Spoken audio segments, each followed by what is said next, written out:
Hey everyone. I can already anticipate that this video topic will rustle some jimmies, but I value the truth more than people's feelings, so I'm going to follow through with this anyway. So, what I want to talk about today is that you should never expect someone to wait around for you to be ready. And I'm talking about primarily when it comes to dating. You know, if you're going through a healing phase, maybe you just went through a breakup with someone or a divorce or whatever it may be, you're not feeling ready to get into a relationship or maybe even to date. Yet, for whatever reason, you've thrown yourself out there and now you have people who are interested in you. Well, don't expect any of them to wait around for you to be ready. I know that some people will do that, but you really should never expect this of other people, even if you're a good person, even if you're a catch. And this is what so often trips people up. They have that mentality of thinking, like somebody should wait around for them if they're good enough. But that's really unfair to the other person. If you're not ready for them in that moment, in the here and now, why should you expect them to be willing to wait around for you, even if you're a good potential partner for them? It's more fair for you to allow them to go back out there into the dating world and potentially meet someone who is ready. Because, life is really short, right? Like, you're going to waste somebody else's time just because you believe you're good for them, but you're not ready to meet them where they're at in the here and now. It's ridiculously unfair. Like, I know the kind of man that I am. I would never anticipate or expect a woman to wait around for me if I wasn't ready for her. I just wouldn't, because I wouldn't want a woman to do the same thing for me. So if I wasn't ready to meet her where she's at, I would tell her and I would say, hey, look, like, you're free to go, like, or you're free to come back later on when I'm ready for you. But like, I don't expect you to stick around. I really don't. In fact, that's like, go out there, try to see if you can find someone who is ready to meet you where you're at, because life's too short. I don't want to hold up your time and then prevent you from meeting someone who may actually be a better match for you than I am. Like, it's so selfish to hold people basically hostage in a way, just because your ego doesn't want that. It's not really rejection. If you're not ready for someone, that's not really a rejection if they choose to move on, right? Like, because if you had met them when you were in a good enough place to meet them where they're at, things would have been different, right? So it's not really a rejection if you let them go. But so many people will take it in that way. It's a very egotistical thing to do, to hold someone around like that, to not set them free. I really love the example of Casanova. I know he's done some really messed up things, especially by today's standards, but there was also a lot of good he did. He was nuanced just like everyone else out there. But he had a really fascinating way of, if a woman loved him, and even if he loved her back, he would be willing to set her free if he knew that he could not provide for her what she deserved. And this was an incredible thing, especially for the time period back then. Like, this was the late 1700s. Casanova was actually alive during the American Revolution, interestingly enough. But back then, people would often get married and spend their lives together. There was often like dowries and other things involved.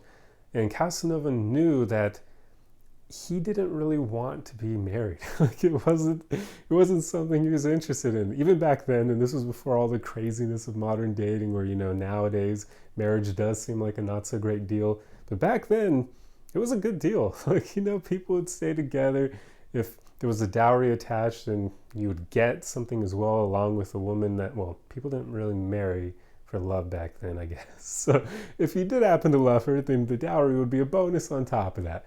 But basically, Casanova would know that he didn't want to get married. And if he met a beautiful woman and they loved each other, but she wanted marriage, what he would actually do is he would set her free by finding another man who would be a good provider for her.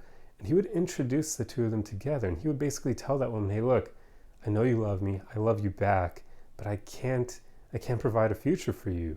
That's not what I want to do. I don't know if he'd say that last part, basically, but he would tell her, this man can provide a future for you that I can't.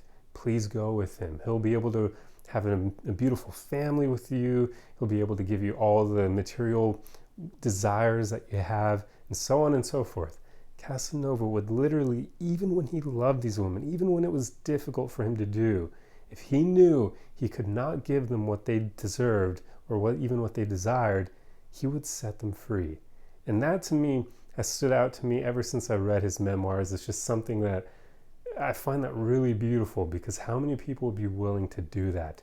Very few, because so often people treat dating and relationships, and especially love, as like this ego-based thing where they want to basically acquire the other person like their property or something. They want to make that person theirs. They don't want that person to see anyone else, talk to anyone else, even look at anyone else they find attractive. And yeah, there's a lot of really unhealthy things with that, those attachments that most people tend to make, where they're not healthy attachments.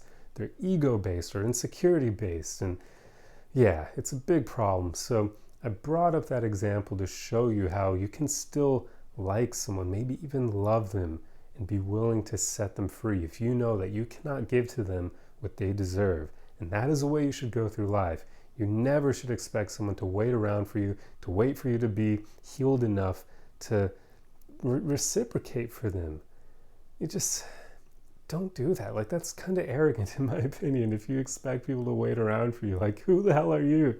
I've met some great people, and I never got that vibe from them that they would ever expect someone to wait around for them. Nor would I think they even want that. Like, it's not a cool thing to do. So yeah, the reason I'm making these videos is because I've noticed that there is sometimes this expectation that people have regarding that, where they think, yeah, if I'm good enough, people should be willing to wait for me. And it's like, what the hell? Like, really?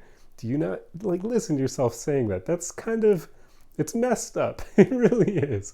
All the thinking that goes into saying something like that, just really, yeah.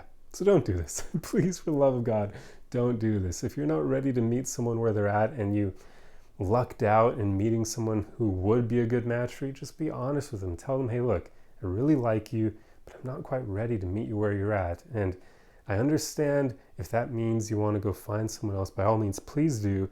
But if for whatever reason you are still single months from now, I'll reach out to you. And if you're ready to meet me then we can go for a date. Just something like that, where you want to let them be free to do what they wish, and don't try to keep them around you or lead them along. Don't do any of that BS. If they're a good person, set them free. It's what they deserve. So yeah, that's pretty much all I wanted to talk about. I hope I didn't rustle any jimmies, although I probably did, because so many people get so ego-based in their way of thinking when it comes to this subject. But that's exactly why I felt like I needed to make a video about it, to squash all of that those ridiculous ways of thinking, because they're not cool. Don't do that crap. I don't think many of you would do this, but there are a lot of people out there who do. So hopefully those people will find this video, even if they dislike it into oblivion or didn't downvote it for the algorithm. I don't care. It needed to be said. So there you go. I truly hope you enjoyed this video, for all the people who didn't get triggered by it. And if you like content like this, be sure to subscribe for more. Otherwise, I'll see you guys in the next video. And just a little reminder, feel free to thumbs up this video, because it'll probably get downvoted to hell. But I'll see you guys in the next one. Arrivederci.